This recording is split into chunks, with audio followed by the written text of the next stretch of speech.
Mōrena e te iwi, nau mai haere mai, I runga i te kaupapa o te rā. Just before we start our session, if people could make sure that they've renamed themselves, so your ingawa and the name of your rōpū is showing, that would be really awesome. But if it's all right, I'll open us up with a karakia and a little mihi and tell you all about this awesome session that we've got planned for you today. Nō reira, me karakia tātou. Kia hora te marino, kia whakapapa pounamu te moana, hei huarahi mā tātou I runga I tēnei rangi. Aroha atu, aroha mai, tātou ia tātou katoa, hui e, taiki e. Nō reira e te iwi, tēnei te mihi, mahana kia tātou katoa, nau mai haere mai I runga I te kaupapa o te rā, Te Ao Hurihuri. Tēnā koutou, tēnā koutou, tēnā katoa.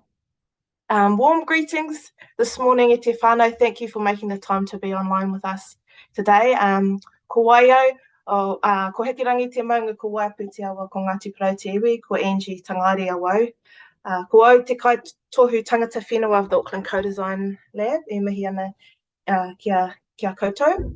I'm Angie Tangari, I'm Ngāti Porou, and I'm the Director Tangata Whenua at the Auckland Co-Design Lab, alongside our Director Tangata Tiriti, Penny Hagan, who's going to give you a wave as part of the team online. And we're really, really proud of demonstrating a leadership model in central and local government that acknowledges and values te tiriti and Aotearoa. So it's our pleasure to welcome you online. And I'll just introduce the rest of the team, and then we'll talk about what we've got planned today. We've also got Lee Ryan on the line. She's helping, tech extraordinaire and author. She's launching her book this week, so congratulations, Lee. Little pucky for Lee. And we've also got Jess Trask on the line, who's our capability lead at the Co-Design Lab. And we've also got an amazing kai kōrero for you today, but I'm going to introduce Karl in a little bit more detail later. But we've got Karl Wixon, a manatane, as we promised te whānau, a manatane on the line this morning. So that's our team. If you've got any tech issues or you're having any problems through the session, please just flick Lee or Jess a message, and we'll see what we can do to help you guys out. That's our team, and welcome back if you've been online with us before. Really good to have you back and sharing your whakaaro and your expertise and experience with us. If you're new to the space, Practice Foundations is really a safe space for change agents, innovators, system change specialists to be sharing their practice and their experience, and building on each other's practice and experience so that we can support system change for better outcomes for our whānau. So that's our space, and today we've got such a cool session. I'm really looking forward to this kōrero from Karl today. But how the rhythm of the session will go is that we're going to start with some whanaungatanga. We're going to give you a prompt question, and then you're going to go into groups, introduce yourselves, and have a little bit of a kōrero. And then we get to hear from Karl Wixon, and he is going to prompt us to think about how we as co-design agents for transformation and change, how do we remain a koha and not a hoha in this work? So I'm really looking forward to that kōrero. And then once we've heard from Karl, we've got some really cool guest listeners who will give us some reflections after Karl, after a breakout. Karl will take us into a breakout with some questions. After that, we'll have some key reflections from some of our whānau online, and then we'll open it up for people if they want to have a kōrero. So that is the rhythm of our session this morning. So I think my job now is to introduce the question before we go to breakouts. Is that right, team? Yeah, cool. So we're about to go into breakouts. Lee will send us into breakouts in a minute. But our first question is, what are some of the barriers to change you have encountered? So that's our pātai for our breakout session, and we've just dropped it into the the chat as well. So Lee's going to do some kind of technical magic, and we're all going to jump into breakout groups very shortly. Oh, well, I know mai hoki mai te whānau. Hope you had a good kōrero inside of your rōpū. We're not going to ask people to share at this stage our kōrero, but if you have some thoughts you'd like to share, feel free to pop them into the chat now, and we can just get a sense of what people were talking about in their breakouts. But it's now my pleasure to introduce our kai kōrero, our mana tāne, Karl Wixon. Karl was just saying the thing that people really need to know about him is he's a matambuda, but I just don't think that does him enough justice in terms of his mahi and his experience and his expertise. So I will introduce Karl Wixon and his iwi, Ngai Tahu, Kati Māmoe, Waitaha, Ngāti Toa Rangatira, Māori Ori and Pākehā. And I'll also share with you that Karl specialises in envisioning, co-designing and achieving positive futures through thought leadership, strategy, change, design, growth and innovation. He brings a combination of commercial, creative and cultural acumen to his mahi, and I can say with confidence he's one of our leading mātauranga experts in the innovation field. He's received many awards, and I would encourage you to Google him if you haven't already. But he has received awards for Māori business excellence, design and directorship. And today we get to hear Karl talk about his experience or his ponderings, because he's very careful to say these are prompts. This is not about giving answers. This is about holding the conversations about things that are hard. So I'll pass the rākau to you, Karl. Kia ora. Well, kia ora e tuahine. E mihi nui ki a koutou nā kaihanga hau. He kōrero, nau mai ki tēnei kōrero whakatere i tēnei ao hurihuri. Nō reira, he uri au tahu pōtaki. He piki te o tāku marae o te rau aroha ki Awarua. E mihi nui ki a koutou. So thank you for the introduction and the welcome, and it's really great to spend time with you all today. I know time is precious, and for me these moments are kind of like a bit of the eye of the storm. You kind of get to step out of the fray for a wee bit and ponder and listen and contemplate. And I guess in coming up to this this Practice Foundation series, thinking about what would be some of those good things to be talking about, presenting, stimulating, thinking about, really it was just this acknowledgement of, I guess, the last few years for many have been really challenging for multiple reasons. We've still got the tail end effect of COVID. Then climatic events have been hitting our communities in whānau. We've been going through massive sector transformations through many areas of that matter. We've had the political turbulence that isn't settled yet in terms of election cycles and change of government, and it's hard. I think it's hard, and I'd be surprised if you've managed to spend a year smiling. That the going for many has been tough, and so that's why I really referred to this time as Te Ao Hurihuri. So Te Ao Hurihuri, ever-turning, ever-changing world. So the question that was sort of posed is around, what is the challenge of that? What is the challenge of change when change is the only constant around you?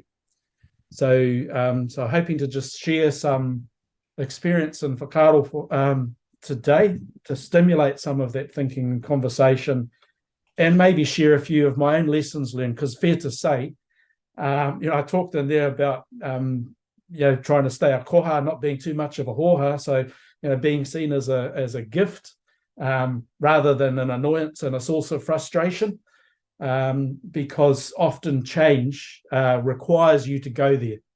Sometimes you have to be the squeaky wheel. Sometimes you have to be the one who challenges. Sometimes you have to be the one that points out the problems. And that's not always well received. So how you go through those kind of processes of change, which means you're going to kind of be quite often confronting those sorts of challenges of inertia and resistance and obstruction and conflict and everything else. Learning a few tricks of the trade or having ways of navigating that, I think, is really important and stuff we should be talking about, because it's not only good for, I guess, for your own well-being, but also for the progress of those kaupapa that are dear to your heart and that you are deep into with your mahi. So I want to spend a wee bit of time talking about some of that experience. And fair to say, I've had moments of the smiles from the wins, but I've also got my own share of, black eyes and graces from not getting it right, and to me, actually accepting that some of these journeys, conflict is going to be a natural part of them, and that confrontation is going to happen. Actually accepting that as part of these journeys is a good starting point. But having ways to navigate and manage that, really important. I guess just to give you a context of, I think about, a day in the life of, what have I been working on the last couple of weeks, give you an idea of the sort of kaupapa I get involved in. So in the last week, I've been delivering up stuff for Te Puri Kōkiri. I'm engaged on the whole of government response to the Y262 claim on Indigenous flora and fauna and derivations of, including our creative sector. So broadly, Māori cultural and intellectual property. So I'm working there on the engagement approach and how we navigate that change, which is going to result in the development of sui generis bespoke legislation on Mātauranga Māori, new policies and systems and structures, and that's going to change our fabric. So that's big stuff. I've been working with Crown Forestry Rental Trust, who hold forestry settlement assets for the treaty settlement process and fund a lot of the settlement process. I've been working on strategic review with them through to their kind of sunset era. Been working regionally here in Te Matawa Maui, Hawke's Bay, just recently facilitating a regional climate action group across all the councils and mana whenua, trying to find space for collaboration and path forward.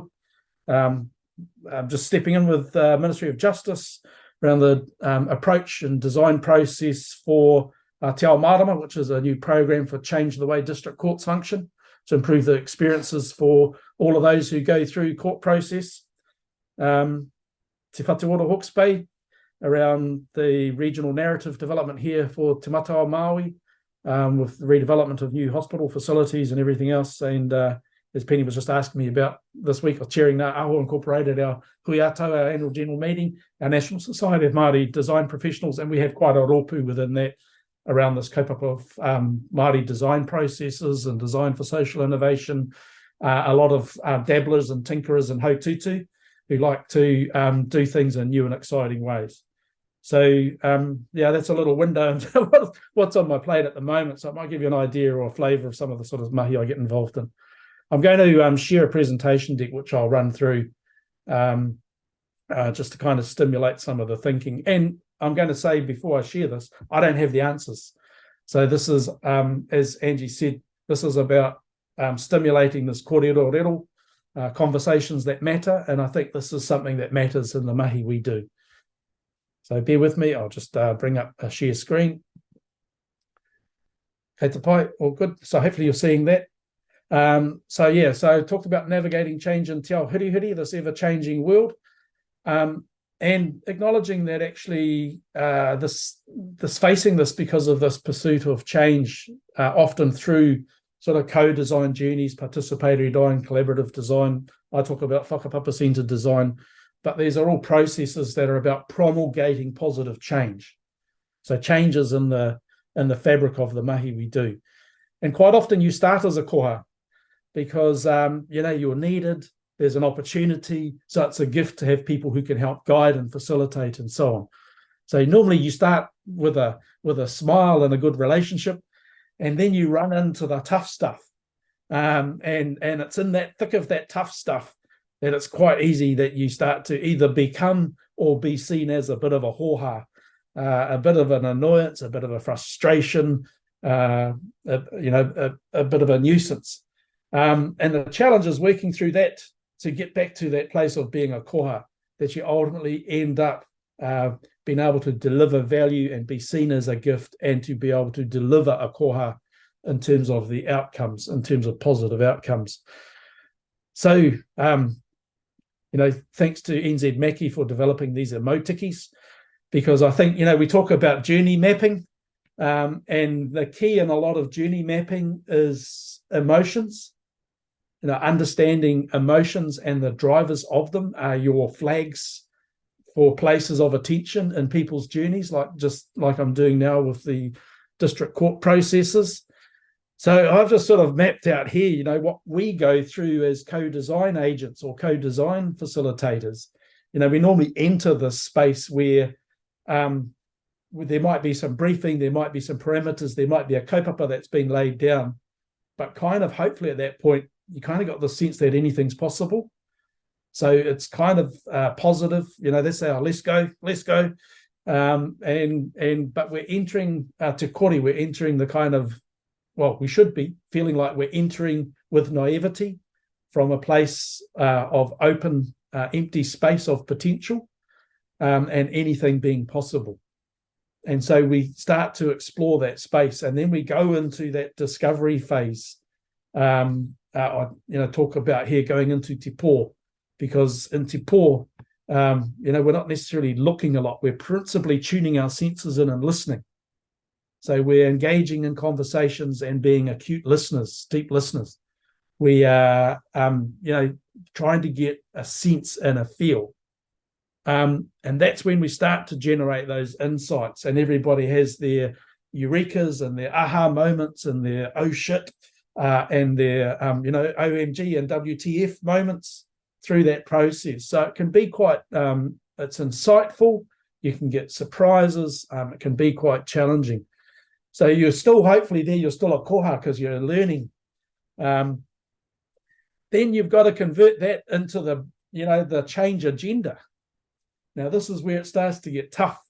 So this is where you start to, you're out of all those insights, that define phase. And I refer here to Te Whaiao. We're coming out of that murky darkness into light. We're bringing it into light. So we are expressing, manifesting, articulating, identifying, defining, giving shape, form, and substance to those insights and what we've learned. So this is where we have to now make the case for change. And we might be that one doing the pukana, because what we've uncovered is like, holy shit, you guys need to sort this out, or this is terrible, or, and so, so you might end up being the one who has to confront, or at least more quietly make the case for change. So you sit on the koha, the koha hoha tipping scales here, can go readily one way or the other. But the measure of that, I guess, then is what that client reaction looks like. And I've identified here some pain points, because this can be a really pain period here for the process, depending on how that's received. And that might be partly to do with how embedded in the process have the client or the recipients of the change agenda or the brief for change or the imperatives or the wero, have they already been on the journey, or are they now seeing this for the first time? But you're always you potentially get those mixed responses. It can be everything from shock, oh my God, didn't know that, through I have to take a breath for a moment.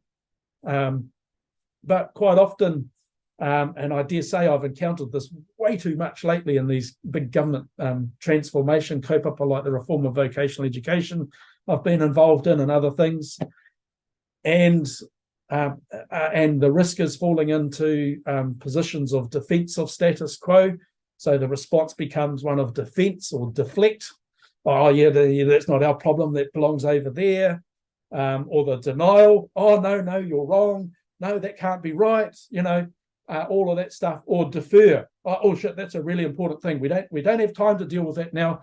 That would be good for maybe we could talk about that at our hui autau next year. So, so that's where you encounter all of that stuff. But equally, you might get the, oh my God, we love this. Can we do it now? But, you never can always know what you might get from where. So then the telling thing, though, is how you respond to that as well. And dare I say it, occasionally I get this wrong too, because in response to that, you have to be towed. You have to be that place of calm in the storm.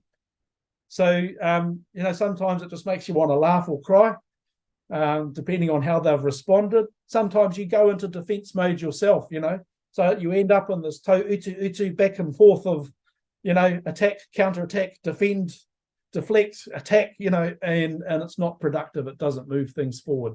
That's when you're truly becoming a hoha. Or you just sort of, it might just be so hard, so overwhelming. The tendency is to want to just give up. Like, this looks like mission impossible. But you might get that encouraging voice, and you might find that sweet spot and that kaha and that mauri and that mojo to go, right, we've got this, carry on. So, but I think that zone there, when you're going through, you've brought stuff to light, you now know the gravitas of the problems and the challenges and the need for change and the depth and breadth of what change might look like.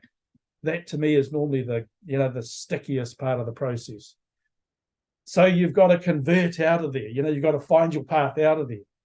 And often that might require all that kind of rethinking, reframing, refocusing. You've got to hatch another plan. And it may be that plan there might be a covert one and an overt one. There might be the plan we say, this is how we're now going to do it. But covertly, actually, we're going to deal with that point of obstruction there. We're going to do it like this, but we're not going to show that in our plan. So, I'm just being funnel with you, is that often the strategies are covert, because you're going, actually, that person there is the sticking point. We've got to deal with that. We've got to, if that's the circuit breaker, we've got to deal with that. Now, that's not probably the strategy you're going to write up for the next stage of the project, but it's what you're going to do to make it happen. So, so there's that need to kind of come out of those processes and convert it into positive, progressive action. So you move to that point of being able to solve and create. And that's when you become a koha again. Once you're back into that space of being able to solve, being able to create, and to be able to successfully transition and deliver and implement and hand on. And that's another big pain point, because are the receiving hands ready? Because often you might be the facilitator or you're part of the journey. You're not the entirety of it. So, that success of transition. So I guess a key thread here is actually the importance of what engagement looks like and how it happens and how you manage these inevitable pain points and problem spots and challenges. And, when you can see the ririometer going up, the people's anger rising, and how do you navigate through that? So it does require us around this sort of, how we confront change and challenge status quo. And just noting there, when you've probably all heard about that, when that fear response with, fight, flight, freeze, and people talk about fawn or face. Most we used to talk about fight, flight, and freeze. But just, actually looking at that and being mindful of how others are reacting and how you are reacting. Are you going into fight mode? So you can see here the spectrum of engaging or disengaging, of attracting or repelling. Where do you sit? How do you respond? And how do you manage the response of others? So if you're going into fight mode, and dare I say, if that kaupapa is really, really dear to your heart and people are getting in the effing way, you might want to go into fight mode. You stump up, you do the big pukana, but that's probably not going to be very productive. Not to flight mode, like Ange. Also, not to engender a fight response, but this is your 10-minute corridor check. Ka pai, 10 minutes, all good. The thing is, going into flight mode, just avoidance. Like, get the F out of here. I'm gone. See you later. Had enough. I'm out of here. Checking out. The freeze, actually, to me, freeze is one of the worst because it doesn't move anywhere. It just causes kind of complacency and inertia, like just stalling. Inertia is the death of progress and the death of decision making. So not falling into that freeze mode where it just stops you in your tracks. So the more positive way is to face. How do you step in and confront things, but do it confidently and calmly in a kind of in a way that genders kind of respect and progress and solution and resolution. So sometimes you have to fight your own reactive instincts to actually step in to know how to kind of navigate that path forward. But also recognizing and acknowledging that you when you go in as the champion or the agent provocateur for change, you are going to get that mixed. You're going to get these mixed, and you're going to encounter these mixed responses. So there's this thing about navigating that turbulence, and I'll be the first at confessional here to say I've had a couple of moments this year where I know I've become a hoha too long. Because I've kind of got frustrated with the inertia or frustrated with the obstructions or frustrated with the nature of response, the frustration of indecision, all of those things. And it's very easy to kind of fall into the, I've got to crack this mode. So the challenge is finding that place of tau, that pohauterongo, to create peace, find the eye of the storm that you can occupy and orient and kind of prep and navigate and step into. But I guess the thing is, why I mentioned that is actually you can create that as an intentional space for everyone. So where do you create these spaces, intentional spaces within these kaupapa, these projects and processes for pohauterongo, to create calm, to create a space of peace, to create that safe place for this kind of interaction. So for me, I quite often don't have to look far to fall back into the kawa and tikanga that's evident on the marae, to find some of those philosophies and models and processes. So when you think about things like the pohuri process, it's essentially a process of encounter that says we've got people turning up. Are they friend or foe? How do we connect, challenge, test each other, learn, and take that through a journey that gets to a point where we submit together as a whānau and we come together in peace. So, when we go on to the marae ātea, te marae ātea or tu mātauenga, we're stepping onto the domain of the god of war. It's one of few cultures where there is a space for conflict. It's a part of our process. And part of that process is testing out each other, testing out that opportunity or potential for conflict, testing out diversity of views and opinions, but making a space where it's okay to be pono, to be true to yourself and others, by actually being honest, by actually saying what you think. That's healthy to get that out. So, there's a saying, tutu ana te puihu, kick up the dust. Why? Because when you kick up the dust, what happens next is it all settles and the air's clear. So it's better, in my experience, it's been better to create these spaces, like lean into it, create that space, acknowledge the kind of dynamics that you're going to be working with, that people are going to be all coming from different points of view and experiences and emotional responses, and create that space where that's okay, where it normalizes that's part of these processes of change. And in the case of the marae ātea, there is a tikanga, there's a guide, there's a blueprint for this is how you do it. So you don't have to necessarily follow that tikanga of the marae, but you need a tikanga. How do we do this? what's our way, what's our protocols of being tika and pono, of being, it's the correct way of doing things, space for truth and honesty, with aroha. And aroha, not just warmth and empathy and love, but aro, to turn, ha, in the close enough proximity to exchange essence and breath. So that requires face-to-face. When you're face-to-face at a distance, you're exchanging breath and energy. You can't hide. And it's very hard to put up smoke and mirrors. So a space of aroha is also about that directness and respect and honesty and transparency and those things. But I guess some of the blueprints there in the whare kairo itself, in the carved house, the koruru, having the kaitiaki, the tupuna, or think about the ruru as kaitiaki te wānui o tāna, like the ruru as the guardian of the forest domain. Who's the guardian of the domain that you'll step into? Who manages that space and keeps it safe, keeps a watchful eye over it? But also, the whare itself is that expression of the open arms of welcome in the Mihi, so that all are welcome. So I just, for me, I usually fall back to this and think, actually, we do have processes for this.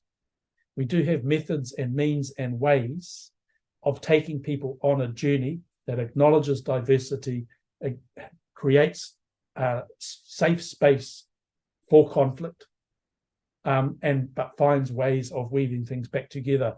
So you can go into that wānanga space, you can go more into that deep, immersive, thoughtful space of sharing and learning and progressing and building your collective mātauranga, your maramatanga, your understanding, your knowledge together. So one thing I will say through that is, I'm just going to flick back for a second. One of the things I'll say here is the people, from my experience, the people you need to be most worried about through this process are the ones who are silent. So silence isn't always a good indicator of apathy or non-interest. It can be a great indicator of, I'm not going to say what I'm thinking, right? It might be a source of risk. It might be where the sidewinder comes from. So, actually being mindful of not just the things that are coming at you loudly, but also silence. Silence can be a very passive-aggressive thing as well. If you want to, and if you're reliant upon somebody for progress and they are silent, it unwittingly hinders progress, but not in an overt way. So, being mindful of who all these people are on this journey. Now, what I'll say is look for the outliers. So when you're going through this process, this is easier if you involve everyone. This is easier if you can identify who are those key decision makers, where are the points of influence, where are the points of decision making, who's going to inherit the outcomes, and make sure they're on the journey. So they're not at the end receiving something that they are not familiar with or that they haven't bought into or been part of the journey on. So I'm going to kamutu taku kōrero. I'm going to kind of leave that part there. Like I said, for me, I think this is a conversation we don't have enough when we're stepping into these spaces with all sorts of people and partners and stakeholders and friends and enemies and all sorts, that we need to be able to safely navigate all of that. So some of the pātai, just want to throw at you. We're going to go into a breakout just to give you an opportunity to think about what has this stimulated in terms of your thoughts and ideas and experiences. You might be able to name, oh, geez, I remember on that project when we ran into that, this is how I navigated it. But so these pātai are just to kind of stimulate some of that kōrero, like what are some of the strategies you use to navigate change?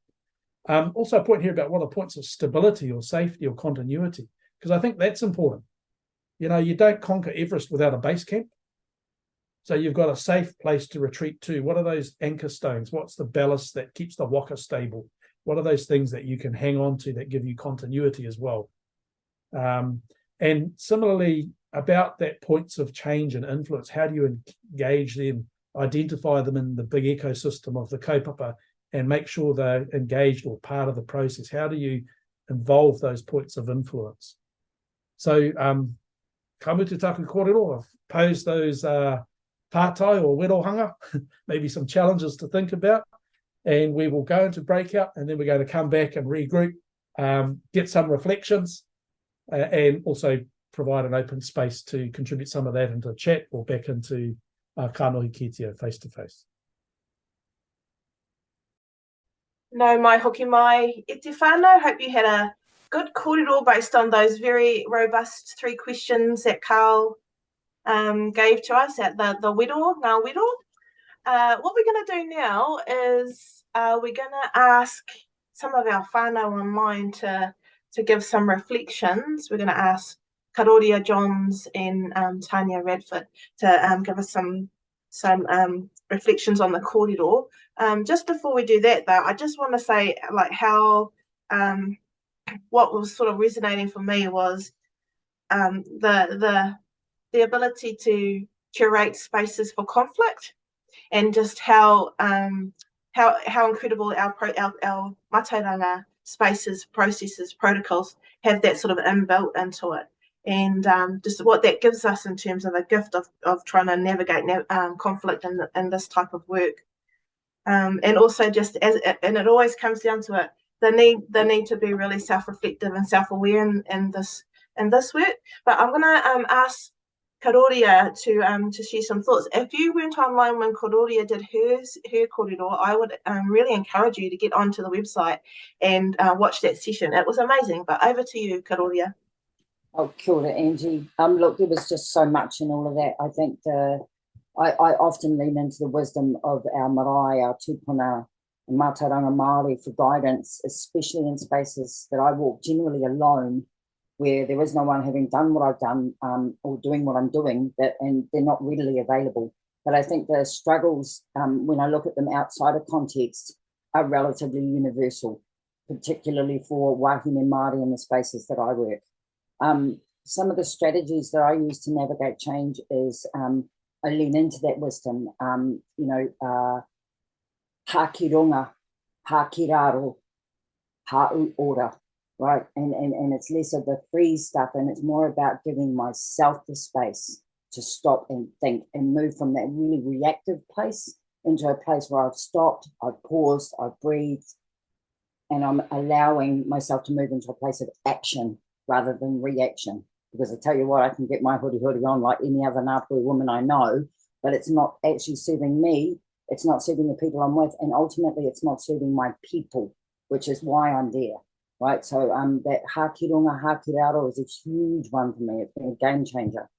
And in those spaces where you're getting those mixed reactions in a room, because my job is primarily wero, so that challenging space. So what I find is useful in a time like that is to circle back and check in and see who's agreed with me at the last point, and then try and support people understanding how we got to the next point. So circling back and getting that agreement and finding my tribe in those spaces, right? I know who's already an ally. I know who's already a bit of a champion in that space. How can I utilize their wisdom? Because often we're saying the same thing, but I think there's a lot of breakdown in communication. So how can I support their whakaaro and their kōrero? Because I know that they will be an influence in those spaces. Because ultimately I think this stuff is, we're dealing with human beings, and they have, the fight or flight stuff is around that uncertainty. People will go back to things that are certain, even if it's not working, because it's fear-based, right? So if we start to, when I'm facilitating those conversations, I tend to look less at, obviously the kaupapa has got to be centre, but what is the reaction that I'm getting? What is it that could be, if I imagine into it, if I empathize into it, why could I be getting that? And dealing with that fear for that person will help them be able to release that anxiety and move forward with the team.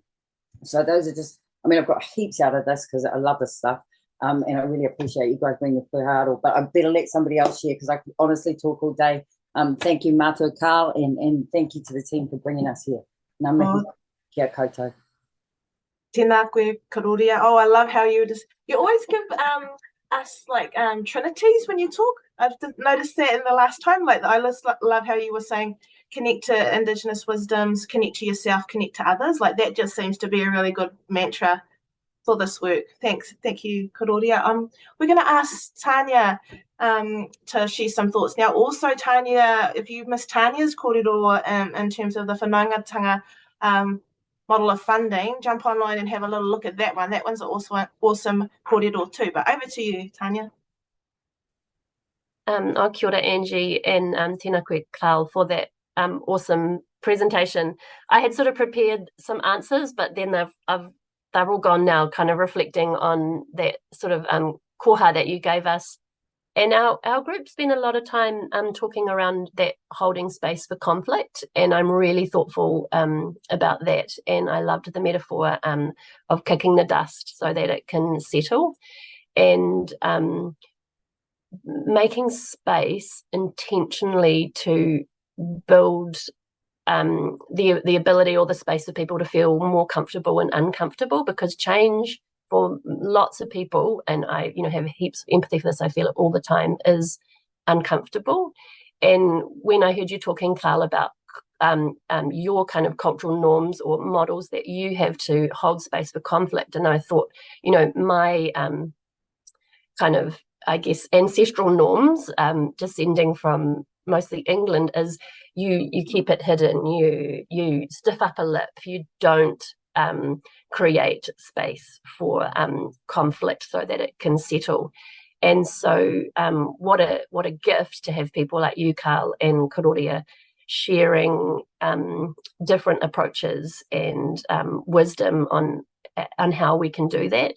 And as Angie said, I think it's just about being really intentional, self-aware and reflective, and strategizing how you create safe spaces for conflict, because I just think we need it more and more. And I loved the emotikis, and I think that's another really intentional strategy that I find we use in our team, is you sort of map the different players of influence and what might be the approaches or methods of engagement that we might need to use with those different people represented by your emotikis, and having empathy for their points of view and being intentional about how we might move them along.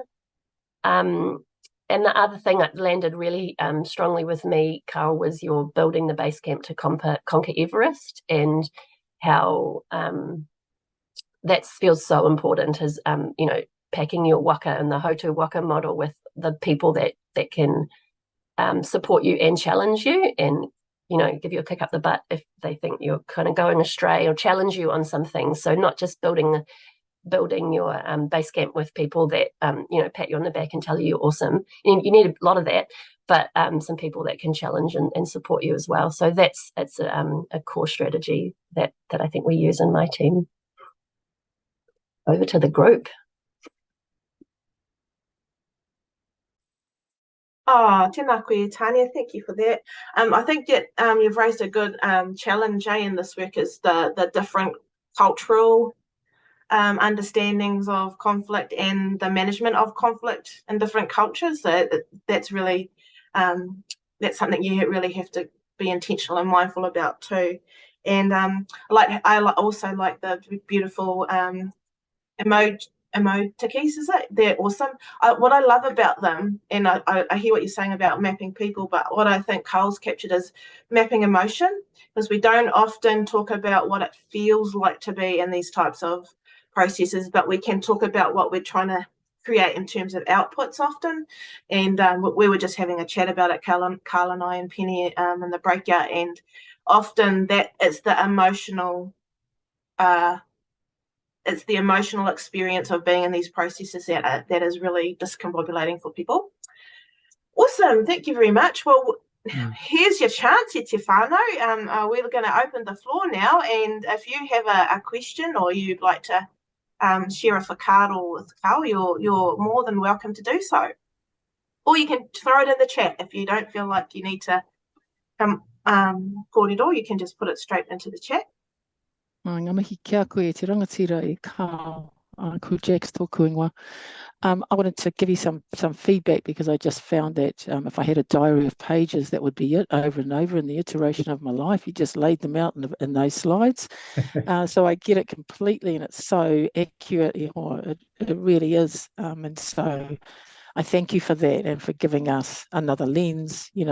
Every time we hear the iterations from our whānau, it just fills you up from the inside, because although it's the challenge and the whawhai, it's also about having that bloodline to each other that allows us to get on our feet every time. But I just did want to raise with you about 3 points there, that sort of resonated with me. And the first one, I think, is, and it's one that I deal with just constantly, it's kind of the toto of it all, is when we make that shift from design to deliver. We've done all that, Mihi, we've done all those iterations, we've done the identification, the resourcing. But when we start the journey, when we're in that initial kind of birthing phase, we've got this whole concept, we've got its shape pretty much, because we have to go in with that. And whatever we're dealing with, organisation or institution or whatever, have got theirs. And so we keep refitting. And of course, in terms of colonisation, by the time we get to that delivery phase, Karl, it's how much of our essential Māori kaupapa still remains.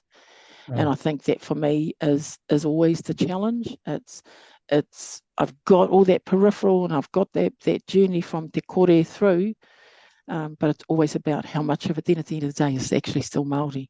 Because sometimes through that whawhai, if you like, what it ends up being is actually this was co-designed, but, or you were a part in it, but. And so I just wanted to raise that with you, because our mahi is quite particular to te tiriti.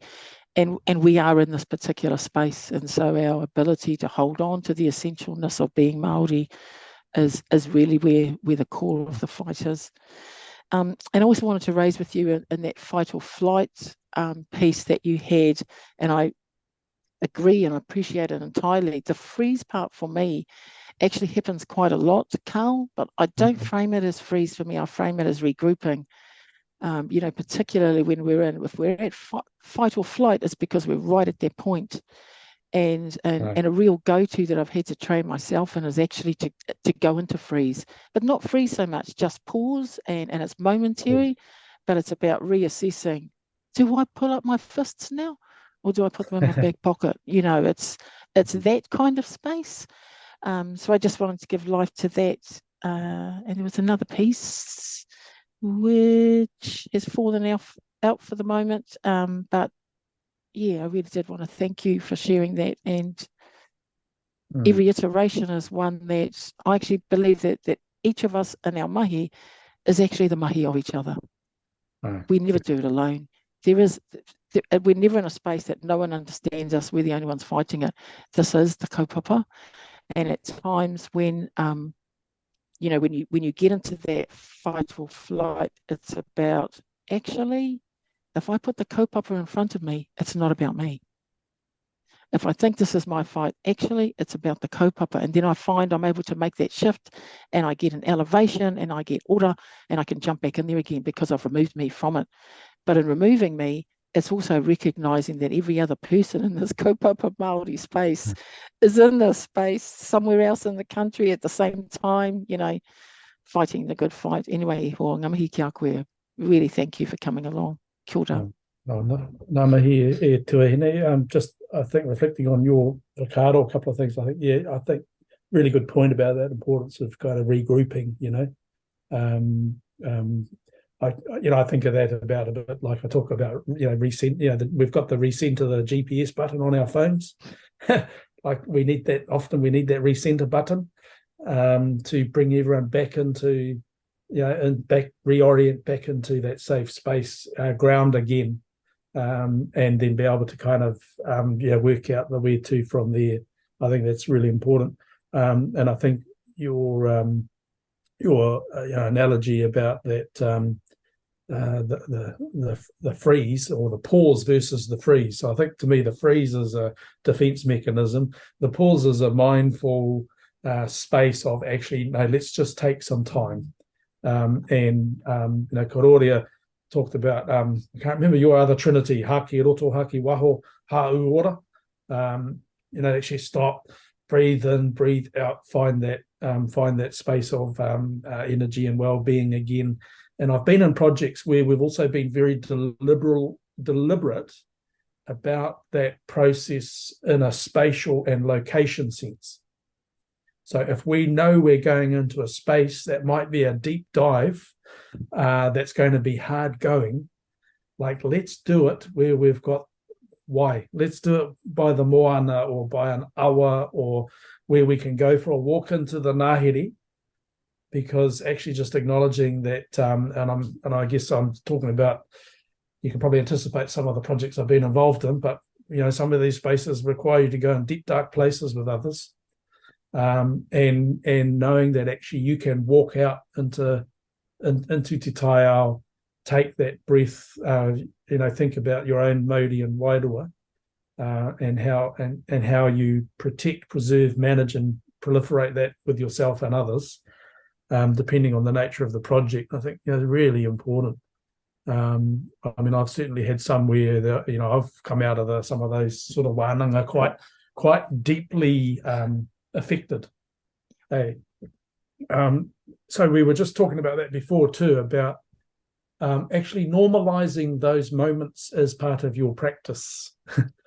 That it's okay in the middle of the day to go, I need to go for a walk. This 9-to-5 gig, forget it. Find maramataka is around nature's cycles, right? Natural rhythms, and we are part of nature. We have our own natural rhythms. Ignore them at your peril. So when your body's telling you need to step away and look after yourself for a bit, go and do it. That's quite hard to learn and practice, but I think that's a really important thing too. You can do it alone, you can do it as a group. Sometimes it's taking that time together, reset, recalibrate, recenter, reground, and get that to me is part of that kind of get back to base camp thing. Thank you for that. Sorry, pass it back, open it up again. I just wonder if we've actually got time for one more question, because I'm sure the whānau want to hear more from you. So if someone's got a question, they can unmute quickly and ask the question. I've got a quick question. Hopefully it's Kia ora, Sophia. Kia ora, Kia ora, that was epic, Karl. And I probably needed that kōrero about a year ago.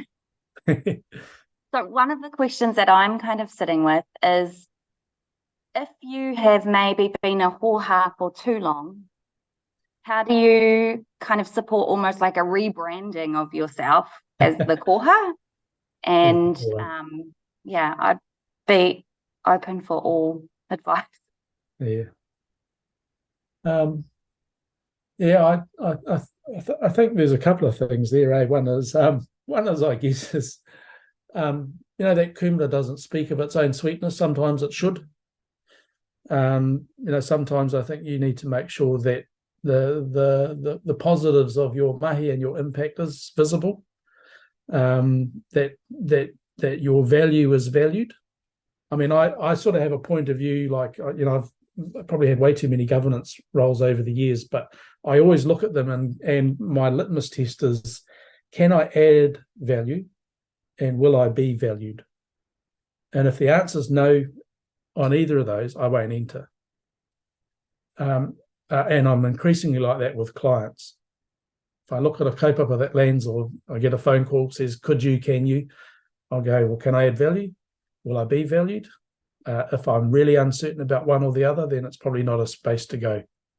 So I do think that's something, but also I guess that self-awareness and mindfulness about how you, and I enjoyed what, I remember who said it, moving from reacting to finding, pausing and then acting instead of reacting. That whatever it is, the 3-second rule, don't react. So you were less inclined to hoa. So that sometimes the pause is and checking and keeping yourself in check probably helps that.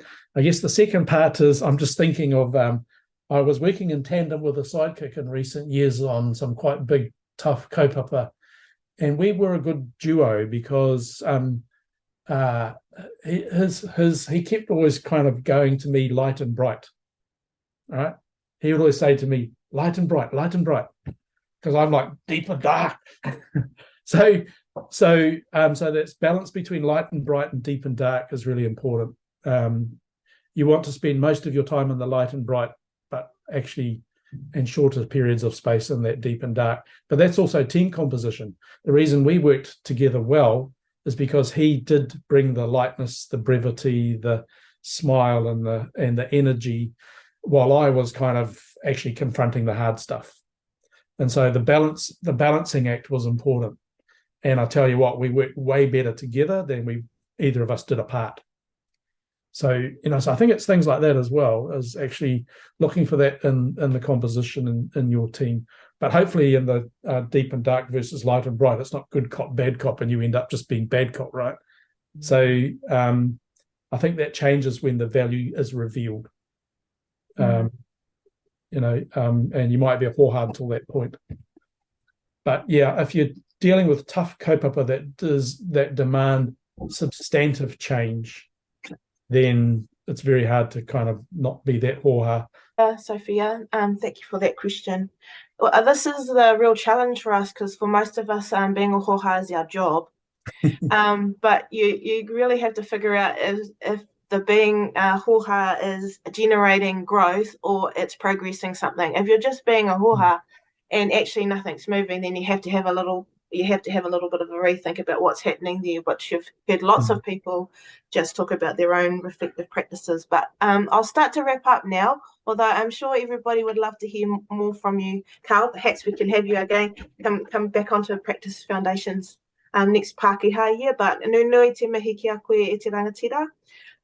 Thank you so much. You're always so generous in sharing your expertise and your thinking. And I'll just say on behalf of all of the whānau online, we're very grateful to hear all of your knowledge and your deep practice-based evidence, so that we can try to learn from that and apply it in our own and support better outcomes for our whānau. So thank you very much.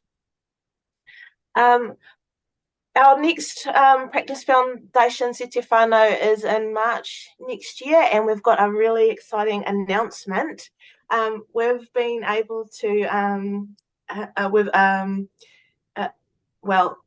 we've asked, and Healthy Families Far North have agreed to help us host these sessions, and so we'll be in partnerships.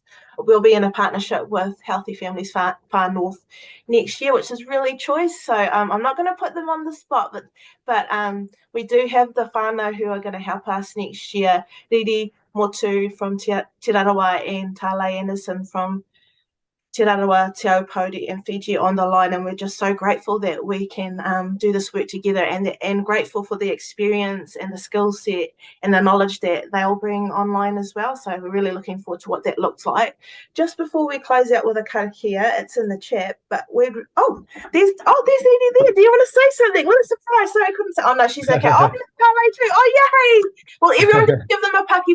I'll put them on the spot. I'm not going to make them say anything. But we're really grateful that they've agreed to be part of our mahi, and I haven't got time to do an intro to them, but in terms of the expertise and what they bring, but we're really excited. So thank you very much, and thank you very much to Healthy Families Far North for agreeing to work with us. So that's cool. So the last thing that we were just wanting you guys to do was just maybe to drop one sentence in the chat about what's valuable for you in terms of these sessions. So we want to understand what we can do more of. If there's things that aren't valuable, then you feel free to tell us that too.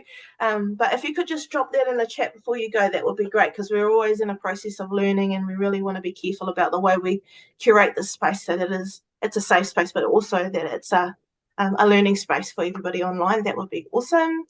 I think that's all my job's done.